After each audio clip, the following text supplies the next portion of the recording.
तो ये है हमारा सऊदी अरेबिया।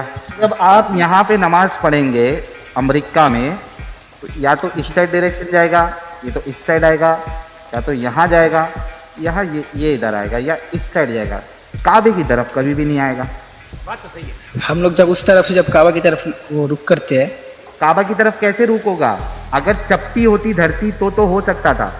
यहाँ धरती चपटी नहीं है। हमारे जो कनेक्शन है वो घूम के उधर ही जाएगा। अच्छा, ऐसा तेरा घूम के इस साइड आता है? हाँ, काबा की तरफ ही आएगा। मैं बताऊं कैसे कर सकते हो तुम? बताओ।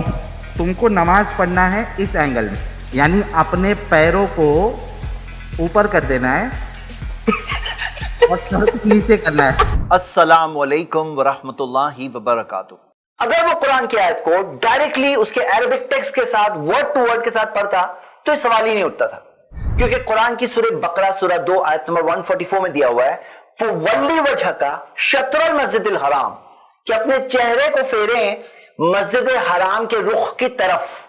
शत्रल मस्जिदिल हराम यानी रुख, मस्जिद हराम की तरफ फेरे नहीं है, मस्जिद हराम के रुख की तरफ फेरे। मतलब क्या? मस्जिद हराम का जो डायरेक्शन है ना, वो डायरेक्शन की तरफ फेरे। और डायरेक्शन अगर आप देखोगे तो किस तरफ से, अगर अमेरिका में है तो मस्जिद हराम का डायरेक्शन जो है, जो डायरेक्शन जो हम दुनियावी तौर पे, जो हम इंसान जब जीते हैं तो किस डायरेक्शन में जाएंगे तो मस्जिद हराम आएगी। जो डायरेक्शन है वो डायरेक्शन की तरफ रुख फेरने कहा गया है, ना ये कि मस्जिद हराम की तरफ ही फेरना है। तो ये बहुत इंपॉर्टेंट पॉइंट है। अगर ऐसा दिया होता कि मस्जिद हराम की तरफ ही फेरो, और हाँ ऐसा होता है जब कोई मस्जिद हराम के पास है तो हाँ उसकी तरफ डायरेक्टली फेस करेगा, लेकिन कोई अगर दूर है तो फिर क्या करेगा? शत्रल मस्जिदिल हराम, मस्जिद हराम के रुख की तरफ अपने आप को फेरेगा।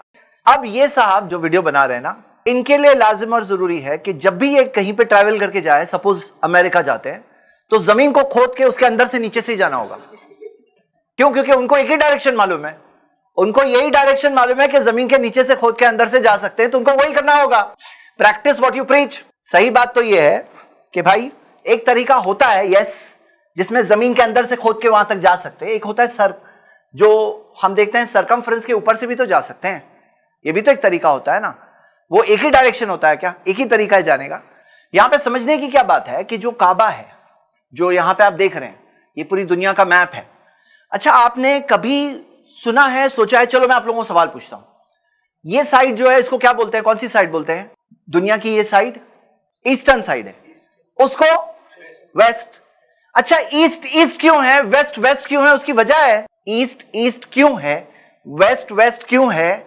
उसकी वजह है। कोई कहेगा भाई दुनिया तो गोल है, नहीं, लेकिन उसमें भी वजह है कि सन जब राइज होता है तो ईस्टर्न साइड से राइज होता है और उस तरफ ट्रैवल करता है। और दुनिया को अगर आप देखोगे, दुनिया जिस तरह से लेड आउट है, सोचो कि काबा अगर साउथ में कहीं यहां पे होता, अगर, या यहां पे होता, तो सब के सब लोगों का एक ही डायरेक्शन तकरीबन होता, साउथवर्ड्स, है ना। यहां पे काबा वर्ल्ड का जो लेड आउट मैप है, ये जो लेड आउट मैप के नॉट एग्जैक्टली द सेंटर, लेकिन कहीं उसके करीब ही है, अप्रोक्सीमेट। जो लेड आउट, जो लैंड एरिया की बात कर रहे हैं हम देख रहे हैं कि ये है सऊदी अरेबिया, ठीक है। अब ये हम बढ़ रहे हैं, ये ईस्ट की तरफ आ रहे हैं। अब आप हम आ गए पूरा ईस्ट। ईस्ट को ईस्ट क्यों बोलते हैं मैं वो बता रहा हूं। ये यहां पे आप देख रहे हैं, ये पूरा पैसिफिक ओशन जो है ना, एक बहुत बड़ी सी एरिया है। यानी अगर मैं ऐसा रख रहा हूं, आपको सिर्फ सी दिख रहा होगा, हाँ। तो जब सन राइज होता है ना, तो ईस्टर्न साइड से राइज होता है, और फिर सन ट्रैवल करता है, वेस्ट की तरफ ट्रैवल करता है। और ये जो पूरी लेड आउट लैंड एरिया है, उसके एक सेंट्रल जगह पर काबे की खास पोजीशन है। तो यहां पे बहुत इंपॉर्टेंट बात क्या है ना, ये जिस तरह से बात कर रहे हैं, भाई हमारे लिए काबा एक डायरेक्शन है, किबला एक डायरेक्शन है, ताकि नमाज पढ़ने का वक्त आए तो 10 मुसलमान 10 डायरेक्शन ना बोले। सोचो कि पूरे के पूरे दुनिया के मुसलमान एक किबला पर इत्तेफाक है सबका, कोई इसमें इख्तिलाफ नहीं है, सबके सबकी एक यूनिटी का जरिया है कि आपस के जो भी इख्तिलाफ कभी होते हैं तो चलो सही डायरेक्शन, हमारा सबका किबला एक है, कुरान एक है, नबी सल्लल्लाहु अलैहि वसल्लम के फरमान, नबी सल्लल्लाहु अलैहि वसल्लम की हदीसें हैं, तो हम वहां जाकर अपने इख्तिलाफ को कुरान और हदीस की रोशनी में हल करते हैं, एक तरह की एक यूनिटी पैदा होती है। तो यहां पे सही बात क्या है कि काबा हमारे लिए कोई गॉड नहीं है। आपको पता है मोहम्मद सल्लल्लाहु अलैहि वसल्लम ने क्या फरमाया, मा बैनल मशरिक़ी वल मग़रिबी क़िबला। मदीना में जब थे तो कहा मशरिक और मगरिब, ईस्ट और वेस्ट के बीच में जो है ना, ये किबला है। इसी वजह से स्कॉलर्स क्या कहते हैं कि काबे का अगर एंगल देखोगे, थोड़ा सा एंगल रॉन्ग हो गया तो कोई प्रॉब्लम नहीं है, ये जनरली एक डायरेक्शन है। नबी सल्लल्लाहु अलैहि वसल्लम ने क्या कहा, मशरिक और मगरिब के बीच में ना ये किबला है। तो हम देखते हैं कि यहां पर कोई ऐसा प्रॉब्लम नहीं है हमारे लिए, क्योंकि हम किसकी इबादत कर रहे हैं? हम काबे की इबादत नहीं कर रहे हैं, हम इबादत करते हैं अल्लाह की, तो इसीलिए हमारे लिए प्रॉब्लम नहीं है। कुरान में आता है फलयाबुदू रब्ब हाज़ल बैत, इबादत करो इस घर के रब की इबादत करो। हम काबे के रब की इबादत करते हैं, काबे की इबादत नहीं करते। कि जैसे मान लो कोई शख्स सफर पे है और या कोई ऐसी जगह पर है जहां उसको डायरेक्शन नहीं मालूम पड़ रहा है, किबला किस डायरेक्शन में है, या सफर पर है और अगर नफिल नमाज पढ़ने की बात है तो मोहम्मद सल्लल्लाहु अलैहि वसल्लम शुरू में अपनी सवारी को किबले की तरफ रुख करते, फिर अपनी सवारी के ऊपर ही नमाज पढ़ते।